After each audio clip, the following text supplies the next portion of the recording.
Hi, welcome back to our channel రాష్ట్రవంతి vlogs. ఇప్పటి నుంచి వ్లాగ్ అయితే స్టార్ట్ చేస్తున్నాను. ఇది వచ్చేసి సండే. ఓన్లీ సండేలో వ్లాగ్స్ తీయడం అయితే అవుతుంది. వీడియోని అయితే కంటిన్యూ అవుతుంది, చూసేయండి. వర్షం పడింది మా దగ్గర. పడ్డాక ఎంత కూల్గా ఉంటుందో కదా వెదర్. అంత వెదర్కి నేనైతే అట్లనే పడుకుంటూ పోయాను. 9:30కి అలా లేసాము. అదైనా మా మమ్మీ ఫోన్తో లేసాను. మంచి సుప్రభాతం కూడా ఇచ్చింది మా మమ్మీ మా డాడీ కూడా. అప్పుడు మా మమ్మీ కానీ మా డాడీ కానీ తిడితే నేను చాలా ఫీల్ అయ్యేదాన్ని.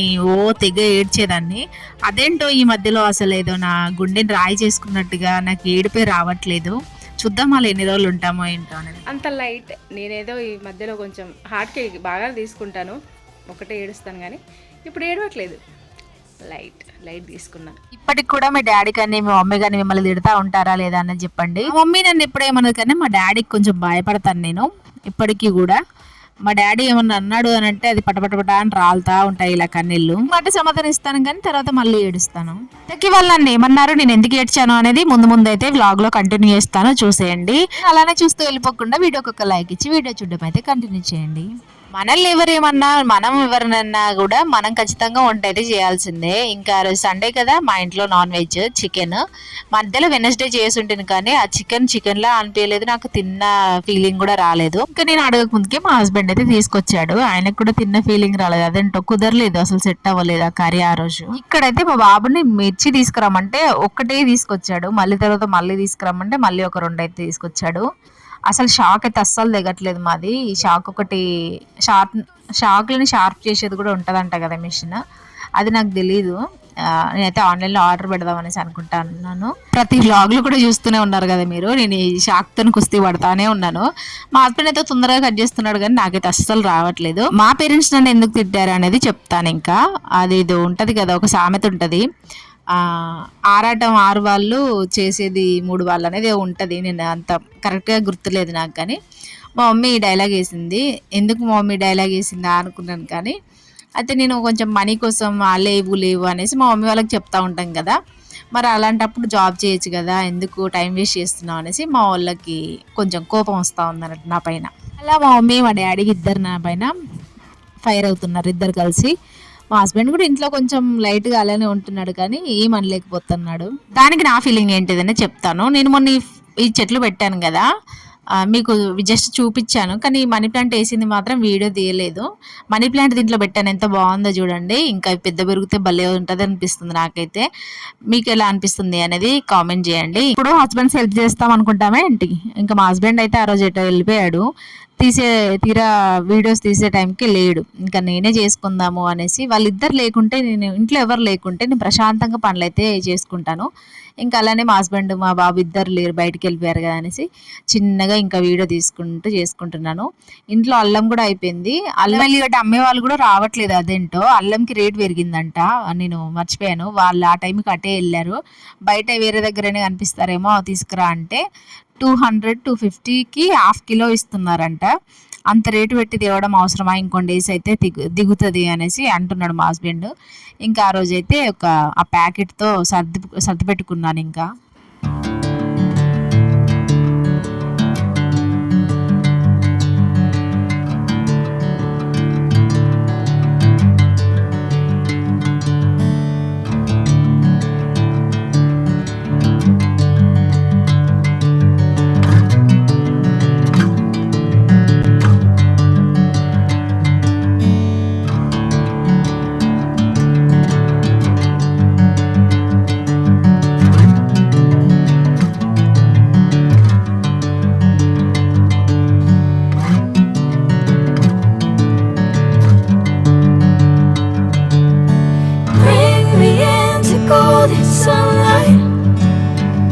అల్లం ఏమో లేదు కానీ ఇంకా కొత్తిమీర అయితే చాలా ఫ్రెష్గా ఉంది, అదైతే పట్టుకొని వచ్చాడు. దాన్ని చూస్తుంటే అసలు ఎంత ముద్దుగా అనిపించిందో, అంత ఫ్రెష్గా ఉంది. మేబీ వర్షాలు పడడం వల్లే కావచ్చు. మా మమ్మీ డాడీ కానీ మా హస్బెండ్ కానీ నేను ఎందుకు ఇంత మొండిగా అయిపోయాను అనేది వాళ్ళకి అర్థం కావట్లేదు. నాకు కూడా ఎందుకు, నేను ఎప్పుడు ఇట్లా ఉండను కానీ చాలా మొండిగా అయిపోయాను. ఎందుకు అని అంటే నేనేమి ఖాళీగా ఉండట్లేదే, నేను వీడియోస్ చేసుకుంటున్నాను. అండ్ దేనికో ఒకదానికి, నేను ఎర్నింగ్ కోసమే కదా నేను వీడియోస్ చేసేది కూడా, అది వాళ్ళకి ఎందుకు అర్థం కావట్లేదు అంటే మా మమ్మీ డాడీ కంటే అర్థం కాదులేండి. మా హస్బెండ్ మాత్రం కొంచెం అర్థం చేసుకుంటాడు, అందుకే గట్టిగా ఏమీ అనలేడు.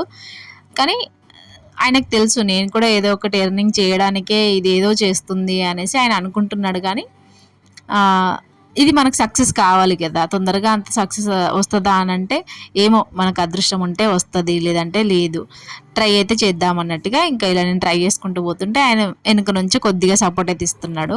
నాకు యూట్యూబ్లో ఎర్నింగ్ చేసే అదృష్టం ఉందా లేదా అనేది నేను లాస్ట్ ఇయర్ వరకు నాకు లేదని అనుకున్నాను. బట్ మళ్ళీ కష్టపడదాము అనేసి మళ్ళీ ఒక చిన్న హోప్తో మళ్ళీ వచ్చాను నేనైతే. ఎందుకు ఉండదు, ప్రతి ఒక్కరికి ఉంటుంది. బయటికి పోతే ఒక 10,000 వచ్చినా కూడా మనకి ఇంట్లోకి ఒక రూమ్ రెంట్ అయినా అవుతుంది కదా అని ప్రతి ఒక్కరికి ఉంటుంది. అట్లా నేను ఒక 2-3 డేస్ పడుకోకుండా కూడా ఉన్నాను. కానీ అది ఎవరికి తెలుసు, మా ఇంట్లో వాళ్ళకి మాత్రమే తెలుసు.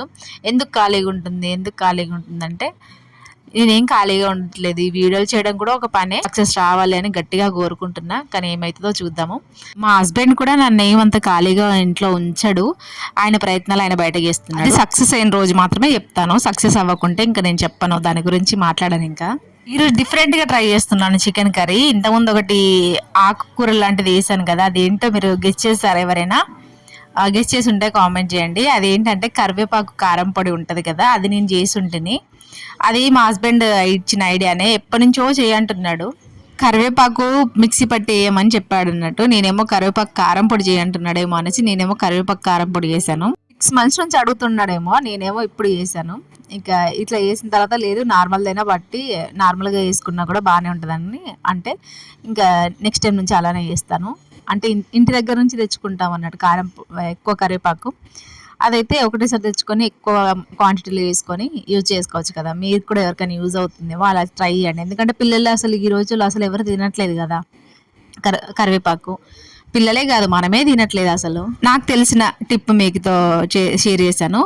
మీకు ఇదివరకు ఎవరికైనా తెలిసింటే మాత్రం కామెంట్ చేయండి.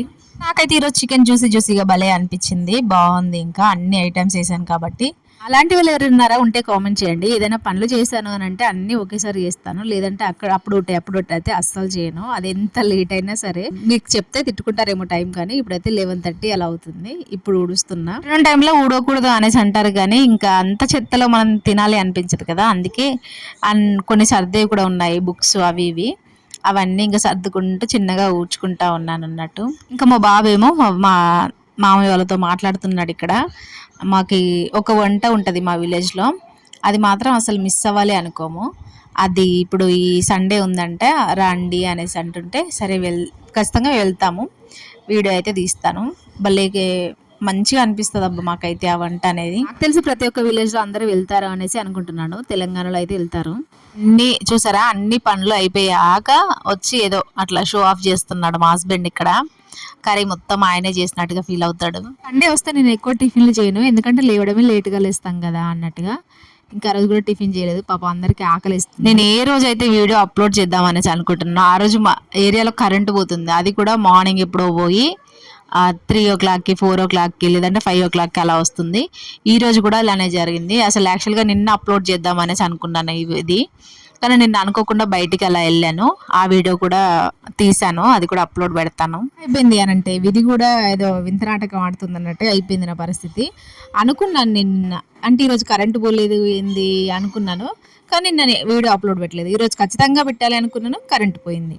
తినేసి అలా బయట వాకింగ్ అయితే చేస్తూ ఉన్నాను. ఇంకా తిన్నాక కాసేపు తర్వాత ఇంకా బుక్స్ అయితే తీసుకున్నాము, బుక్స్కి అయితే అట్టలు వేస్తున్నాం. అసలు చదువు సారడు బల్పాలు దోశరు అని మనం చదువుకున్నప్పుడే మన పేరెంట్స్ అనేవాళ్ళు. ఆ డైలాగ్ మనకి ఎలా సూట్ అవుతుందో అర్థం కాలేదు. అంటే అప్పుడు వాళ్ళు చదువుకోలే కాబట్టి మనల్ని చదువు సారడు బల్పాలు దోశరు అన్నారు. ఇప్పుడు మనం చదువుకున్నాము, బట్ ఇప్పుడు పిల్లలకి ఓన్లీ మా వాడి బుక్స్లకే 8,000 రూపీస్. మళ్ళీ దాంట్లో పెన్సిల్స్ ఉండవు, క్రేయాన్స్ ఉండవు, ఏమీ ఉండవు. ఓన్లీ బుక్స్కి వేసే అట్టలు, వాటికి వేసే స్టిక్కర్స్, ఇవి మాత్రమే ఉంటాయి. ఎవరో రొయ్యల కూర వండుతున్నారు, మా ఇంట్లోకి గుప్పున వస్తుంది వాసన అయితే. నాకు మా బాబుకి కానీ అది వామిటింగ్ వచ్చేలా ఉంది తిన్నది. ఇప్పుడే చికెన్ కూరతో తిన్నాం కదా, అది బయటకు వచ్చేలా ఉంది. మా హస్బెండ్కి మాత్రం చాలా ఇష్టం, కానీ నేను మా ఇంట్లో అస్సలు వండను. ఏదో చేపల కూరనే వండడం అంత రేర్, అప్పుడప్పుడు వండుతాను. కానీ ఈ మధ్యలో ఆయన వల్ల నేను కూడా అలవాటు చేసుకున్నట్లా. మీ పిల్లల స్కూల్లో కూడా అమౌంట్ ఇంతే ఉందా లేదా అనేది కామెంట్ చేయండి. ఇంత ఉందా, తక్కువ ఉందా, ఎంత ఉంది అనేది తెలుసుకుందాం అనేసి. మా వాడి బుక్స్కి అమౌంట్ ఎక్కువైంది అని నాకు ముందే తెలుసు, అంటే నేను ముందు వేరే స్కూల్లో చెప్పున్నాను కదా, దానికంటే ప్రైస్ ఎక్కువనే ఉంది. కాకపోతే స్టడీ బాగుంది అనేసి ఇంకేం చేస్తాను, దాంట్లోనే ఉంచాల్సి వస్తుంది. బుక్స్ దగ్గర చూసుకుంటే చదవంతా పోతుంది కదా అన్నట్టుగా, మంచి ఎడ్యుకేషన్ ఎందుకు మిస్ చేయడం అన్నట్టుగా ఈ బుక్స్కి అమౌంట్ కట్టి తీసుకోవాల్సి వస్తుంది. ఇంకా అన్నిటికీ వేసేసాము, ఇంకా అన్ని స్టిక్కర్లు వేసి రాసి పెట్టేశాము. మళ్ళీ చూసారా, మళ్ళీ ఇల్లంతా గబ్బు గబ్బు అయింది. నేను ఊడ్చిందే 11:30కి రా అంటే మళ్ళీ ఊడవాలి. ఇప్పుడు ప్రెగ్నెన్సీ స్టోరీ ఎప్పుడైనా కూడా లాస్ట్లోనే అప్లోడ్ చేద్దాం అనేసి అనుకుంటాను. ఇంకా ప్రెగ్నెన్సీ స్టోరీ ఇది వ్లాగ్లో పార్ట్ 2. ఇంక ఈవినింగ్ అయింది కదా, ఇప్పుడైతే టీవీ పెడుతున్నాను.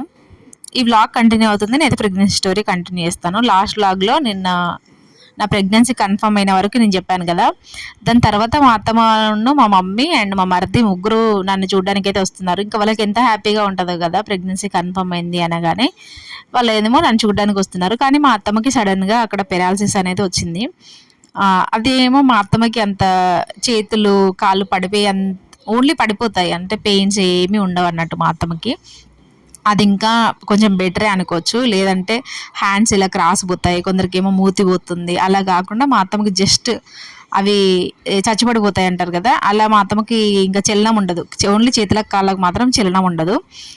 ఫేస్ బాగానే ఉంటుంది, అన్నీ చెప్తుంది, మాట్లాడుతుంది, అన్నీ బాగానే ఉంటాయి. లేవట్లేదు అని చెప్పేసిందంట. ఇంకా మా మరిదేమో ఇంకా ట్రైన్లో ఉన్నాడు, సడన్గా ఏం చేయాలో తెలియక అలానే సికింద్రాబాద్ అయితే తీసుకొచ్చాడు. మేమేమో మా అత్తమ్మ వాళ్ళు వస్తున్నారు, మా మమ్మీ వస్తుంది అన్నట్టుగా డీమార్ట్కి అయితే వెళ్ళాము. డీమార్ట్కి వెళ్ళి మంచిగా మజాలు, ఫ్రూటీలు ఇవన్నీ తీసుకొద్దాం అనేసి మేము అనుకున్నాం. అప్పుడు ఒక ఎఫెక్షన్ కదా డీమార్ట్ అంటే, పైసలు ఖర్చు అవుతాయి అన్న ఆలోచన అప్పుడు లేకపోతుండే. కొత్త పెళ్ళైన వాళ్ళకి ఏముంటుంది కదా, అలా నేను వాళ్ళ కోసమేమో అన్నీ తీసుకొద్దాం అనేసి మేము వెళ్ళాం. కానీ ఇలా అయింది అని మేము డిమార్ట్ నుంచి రిటర్న్ అవుతుంటే తెలిసింది మాకు. ఇంకెమ్మటే మేము ఇంటికి రాకుండా డైరెక్ట్ సికింద్రాబాద్ రైల్వే స్టేషన్కి అయితే వెళ్ళిపోయాము. వెళ్ళేలోపు మా అత్తమ్మ వాళ్ళు కూడా, వాళ్ళ ట్రైన్ కూడా వచ్చేసింది. మా అత్తమ్మని ఇంకా డైరెక్ట్గా ఇంటికి తీసుకురాకుండా హాస్పిటల్లో అడ్మిట్ చేసేసాము. ఆ రోజు యాక్చువల్గా అయితే మా అత్తమ్మ మమ్మీ ఇద్దరు కూడా నన్ను ఇంటికి మళ్ళీ తీసుకెళ్ళాలని అనుకున్నారు. కాకపోతే అలా అయ్యేసరికి ఇంకా మా మమ్మీ నన్ను మళ్ళీ హాస్పిటల్లో చూపించి అంతా బాగుందా, ఏమైనా బెడ్ రెస్ట్ ఉందా అవన్నీ అడిగేసి, ఇంకా మా మమ్మీ ఏమీ లేదు అని చెప్పేవారికి ఆమె డాక్టర్ అంతా బాగానే ఉంది, బెడ్ రెస్ట్ ఏమీ అవసరం లేదు అని అంది. ఇంకా అత్తమ్మను చూసుకోవడానికి నేను ఉండాలి కదా అన్నట్టు మా మమ్మీ వెళ్ళిపోయింది. నేనేమో అత్తమ్మను అంటే తినడం కూడా రావట్లేదు కదా, నేనేమో ఇంకా తినిపించి అలా ఉండిపోయాను అన్నట్టు అత్తమ్మ దగ్గరే. ఇంకా అత్తమ్మను 3 days హాస్పిటల్లో ఉంచిన తర్వాత బయట ఇంటికి, అదే రూమ్ దగ్గరికి అయితే తీసుకొచ్చేసాము హైదరాబాద్లోనే. ఇక్కడ కూడా ఒక 3 days ఉండి అత్తమ్మ అయితే వెళ్ళిపోయింది. అదేంటి మీ అత్తమ్మ నేను మిమ్మల్ని తీసుకెళ్ళడానికి వెళ్ళింది కదా, మరి నువ్వు కూడా మీ అత్తమ్మతో వెళ్ళొచ్చు కదా అని అంటే, అప్పుడే మాకు ఒకటి మళ్ళీ ఒక బాంబు వెలిచినట్టుగా అయిపోయింది. రూమ్ షిఫ్ట్ చేయాలి, రూమ్ ఖాళీ చేయాలనేసి ఇంకా వాచ్మెన్ వాళ్ళు ఉంటారు కదా, వాళ్ళు బాగా తొందర పెట్టారు. మేము ఎందుకు తొందర పెట్టారా అనేసి అనుకున్నాం, కానీ వాచ్మెన్ వాళ్ళే అందులో ఉండడానికి మమ్మల్ని అంత ఫోర్స్ చేశారు అనేది తర్వాత తెలిసింది మేము రూమ్ ఖాళీ చేశాక. ఇంకా రూమ్ అయితే ఖాళీ చేసాము. సికింద్రాబాద్ సైడ్ చూసుకున్నాము. ఇంకా మా హస్బెండ్, మా మరిది అప్పుడు మాతోనే ఉంటుండే. ఇంకిద్దరు కలిసి రూమ్లు తొందరగా చూసేసి వాళ్ళైతే రూమ్ చూశారు. రూమ్లు షిఫ్ట్ కూడా చేసేసారు. ఇంకా వాళ్ళిద్దరు ఉన్నారు, మా హస్బెండ్ వాళ్ళ కొలీగ్స్ కూడా వాళ్ళు ఉండే. వీళ్ళు 4 కలిసి రూమ్ అయితే షిఫ్ట్ చేశారు, నాకేమీ పని లేకుండా. వాళ్ళైతే ఎంత హెల్ప్ చేశారు నిజంగా, వాళ్ళ కొలీగ్స్కి అయితే. రూమ్ కూడా క్లీన్ చేసేసారు, వాటర్ వేసి మరీ కడిగారు. మనమైనా తూడ్చుకుంటాం కానీ వాళ్ళైతే వాటర్ వేసి కడిగి మరి అంత బాగా క్లీన్ చేశారు.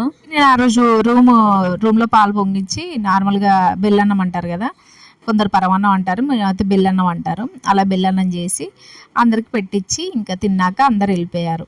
ఇంకా దీని తర్వాత నేను కూడా విలేజ్కి అయితే వెళ్ళిపోయి ఉంటుంది. ఇంకా 2-3 parts అవుతుంది అనుకుంటా ప్రెగ్నెన్సీ స్టోరీ అయితే. కంటిన్యూ చేస్తాను, కంటిన్యూగా వ్లాగ్లో వస్తూ ఉంటుంది. మీకు నచ్చుతున్నాయా లేదా మన వీడియోలు, మీకు ఏమనిపించిందో అది మాత్రం కామెంట్ సెక్షన్లో కామెంట్ చేయండి. మీ జెన్యున్గా చెప్పండి, మీకు నచ్చితేనే పెడతాను, లేదంటే పెట్టాను. లాస్ట్ వరకు చూసిన అందరికీ కూడా చాలా చాలా థ్యాంక్ యూ అండి. ఇంకో వీడియోతో అయితే మీ ముందుకు వస్తాను. అంతవరకు బాయ్.